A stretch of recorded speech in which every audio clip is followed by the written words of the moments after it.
ॐ नमो देव्यै महादेव्यै शिवायै सततं नमः। नमः प्रकृत्यै भद्रायै नियताः प्रणतास्मतां। रौद्रायै नमो नित्यायै गौर्यै धात्र्यै नमो नमः। ज्योत्स्नायै चेन्दुरूपिण्यै सुखायै सततं नमः। कल्याण्यै प्रणतामृद्ध्यै सिद्ध्यै कूर्म्यै नमो नमः। नैऋत्यै भूभृतां लक्ष्मीं शर्वाण्यै ते नमो नमः। दुर्गायै दुर्गपारायै सारायै सर्वकारिण्यै ख्यात्यै तथैव कृष्णायै धूम्रायै सततं नमः। अतिसौम्यातिरौद्रायै नतास्तस्यै नमो नमः। नमो जगत्प्रतिष्ठायै देव्यै कृत्यै नमो नमः। या देवी सर्वभूतेषु विष्णुमायेति शब्दिता नमस्तस्यै नमस्तस्यै नमस्तस्यै नमो नमः। या देवी सर्वभूतेषु चेतनेत्यभिधीयते नमस्तस्यै नमस्तस्यै नमस्तस्यै नमो नमः। या देवी माँ उमा देवी का नाम स्मरण और जो देवी का हम पूजा स्मरण करते हैं उनका तप जप करके माँ का साधना किया जाता है। और नवरात्रि के अंदर में माँ से प्रार्थना करते हैं कि हमें शक्ति प्रदान करे, आनंद प्रदान करे, जीवन में सभी कार्यों को माता रानी की कृपा से सिद्धि प्रदान हो, ऐसी माँ से प्रार्थना होती है। क्योंकि ये मंदिर जो उमा देवी मंदिर है संपूर्ण मुंबई के ग्राम देवी कुल देवी के रूप में प्रसिद्ध है। मुंबई में रहने वाले हजारों लाखों करोड़ों लोग विदेशों से भी माँ उमा देवी के दर्शन के लिए आते हैं और एक आस लेके आते हैं कि माँ के श्री चरण में हमारी झोंक लगाएंगे तो जरूर हम माता रानी हमारी सर्व मनोरथ सिद्ध करेगी।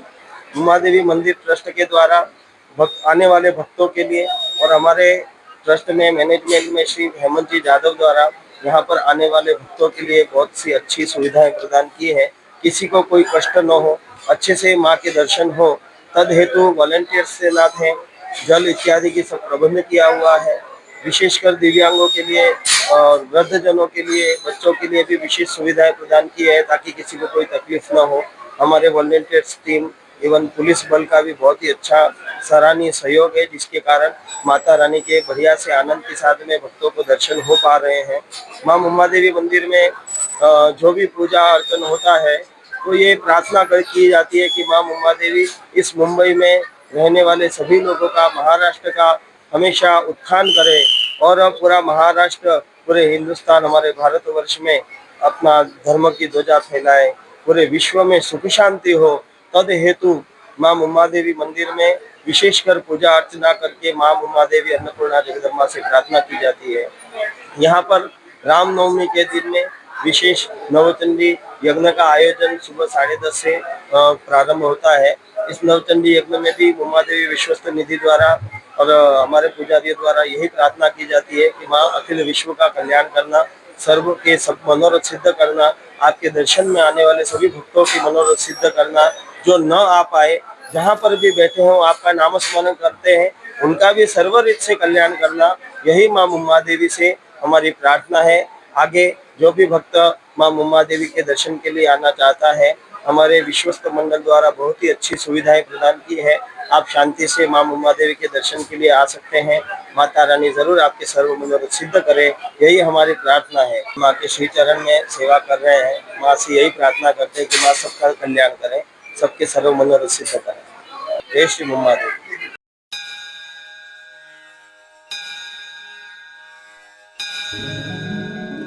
ॐ नमो देव्यै महादेव्यै शिवायै सततं नमः। नमः प्रकृत्यै भद्रायै नियताः प्रणतास्मतां। रौद्रायै नमो नित्यायै गौर्यै धात्र्यै नमो नमः। ज्योत्स्नायै चेन्दुरूपिण्यै सुखायै सततं नमः। कल्याण्यै प्रणतामृद्ध्यै सिद्ध्यै कूर्म्यै नमो नमः। नैऋत्यै भूभृतां लक्ष्मीं शर्वाण्यै ते नमो नमः। दुर्गायै दुर्गपारायै सारायै सर्वकारिण्यै ख्यात्यै तथैव कृष्णायै धूम्रायै सततं नमः। अतिसौम्यातिरौद्रायै नतास्तस्यै नमो नमः।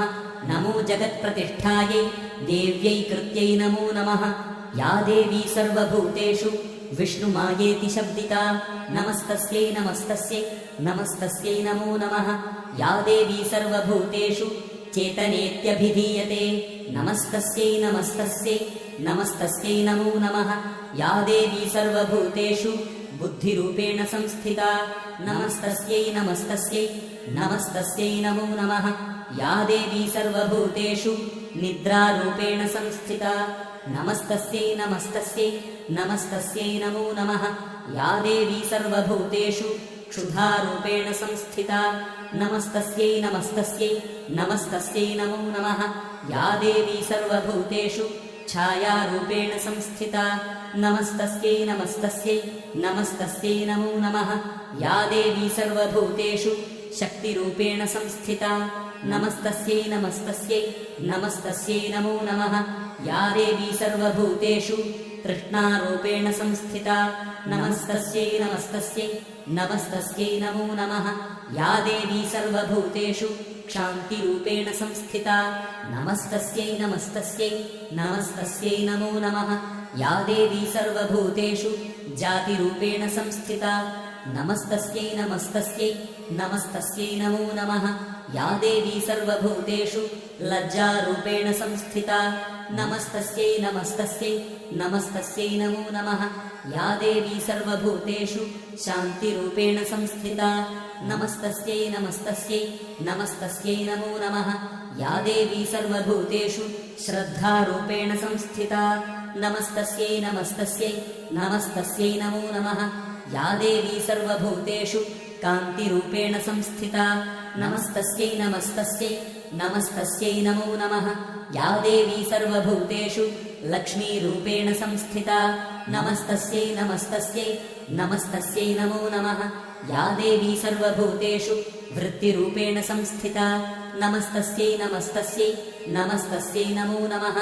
या देवी सर्वभूतेषु स्मृतिरूपेण संस्थिता नमस्तस्यै नमस्तस्यै नमस्तस्यै नमो नमः।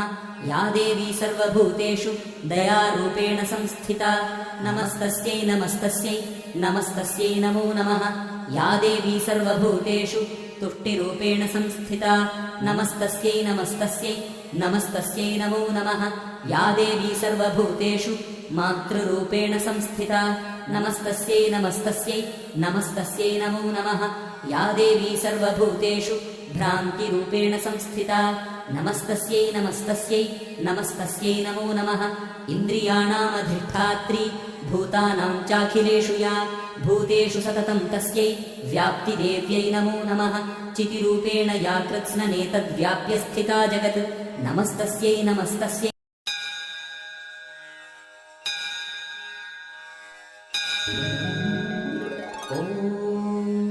नमो देव्यै महादेव्यै शिवायै सततं नमः। नमः प्रकृत्यै भद्रायै नियताः प्रणतास्मताम्। रौद्रायै नमो नित्यायै गौर्यै धात्र्यै नमो नमः। ज्योत्स्नायै चेन्दुरूपिण्यै सुखायै सततं नमः। कल्याण्यै प्रणतामृद्ध्यै सिद्ध्यै कूर्म्यै नमो नमः। नैऋत्यै भूभृतां लक्ष्म्यै शर्वाण्यै ते नमो नमः। दुर्गायै दुर्गपारायै सारायै सर्वकारिण्यै ख्यात्यै तथैव कृष्णायै धूम्रायै सततं नमः। अतिसौम्यातिरौद्रायै नतास्तस्यै नमो नमः।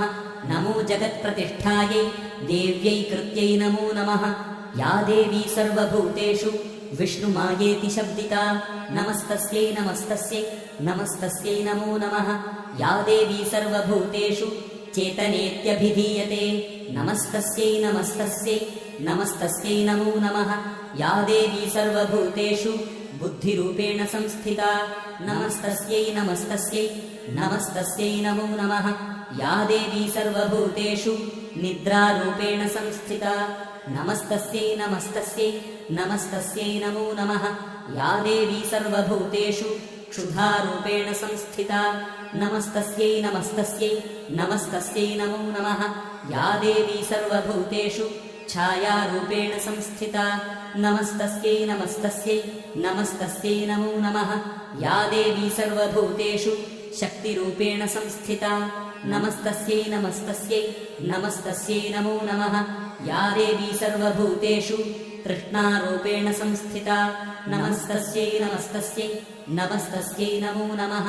या देवी सर्वभूतेषु क्षान्तिरूपेण संस्थिता नमस्तस्यै नमस्तस्यै नमस्तस्यै नमो नमः या देवी सर्वभूतेषु जातिरूपेण संस्थिता नमस्तस्यै नमस्तस्यै नमस्तस्यै नमो नमः या देवी सर्वभूतेषु लज्जारूपेण संस्थिता नमस्तस्यै नमस्तस्यै नमस्तस्यै नमो नमः या देवी सर्वभूतेषु शान्तिरूपेण संस्थिता नमस्तस्यै नमस्तस्यै नमस्तस्यै नमो नमः या देवी सर्वभूतेषु श्रद्धारूपेण संस्थिता नमस्तस्यै नमस्तस्यै नमस्तस्यै नमो नमः या देवी सर्वभूतेषु कान्तिरूपेण संस्थिता नमस्तस्यै नमस्तस्यै नमस्तस्यै नमो नमः या देवी सर्वभूतेषु लक्ष्मीरूपेण संस्थिता नमस्तस्यै नमस्तस्यै नमस्तस्यै नमो नमः या देवी सर्वभूतेषु वृत्तिरूपेण संस्थिता नमस्तस्यै नमस्तस्यै नमस्तस्यै नमो नमः या देवी सर्वभूतेषु स्मृतिरूपेण संस्थिता नमस्तस्यै नमस्तस्यै नमस्तस्यै नमो नमः या देवी सर्वभूतेषु दयारूपेण संस्थिता नमस्तस्यै नमस्तस्यै नमस्तस्यै नमो नमः या देवी सर्वभूतेषु तुष्टिरूपेण संस्थिता नमस्तस्यै नमस्तस्यै नमस्तस्यै नमो नमः या देवी सर्वभूतेषु मातृरूपेण संस्थिता नमस्तस्यै नमस्तस्यै नमस्तस्यै नमो नमः या देवी सर्वभूतेषु भ्रान्तिरूपेण संस्थिता नमस्तस्यै नमस्तस्यै नमस्तस्यै नमो नमः इन्द्रियाणामधिष्ठात्री भूतानां चाखिलेषु या भूतेषु सततं तस्यै व्याप्तिदेव्यै नमो नमः चितिरूपेण या कृत्स्ननेतद्व्याप्य स्थिता जगत् नमस्तस्यै नमस्तस्यै नमस्तस्यै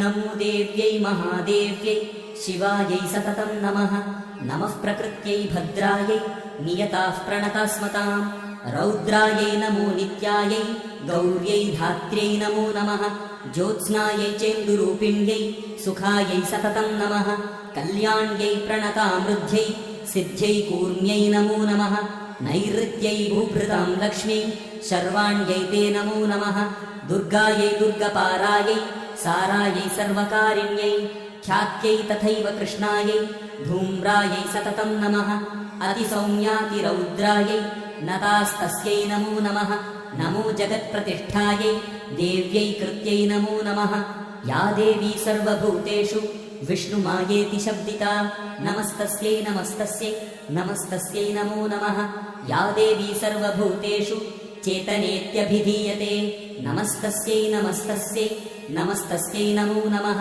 या देवी सर्वभूतेषु बुद्धिरूपेण संस्थिता नमस्तस्यै नमस्तस्यै नमस्तस्यै नमो नमः या देवी सर्वभूतेषु निद्रारूपेण संस्थिता नमस्तस्यै नमस्तस्यै नमस्तस्यै नमो नमः या देवी सर्वभूतेषु क्षुधारूपेण संस्थिता नमस्तस्यै नमस्तस्यै नमस्तस्यै नमो नमः या देवी सर्वभूतेषु छायारूपेण संस्थिता नमस्तस्यै नमस्तस्यै नमस्तस्यै नमो नमः या देवी सर्वभूतेषु शक्तिरूपेण संस्थिता।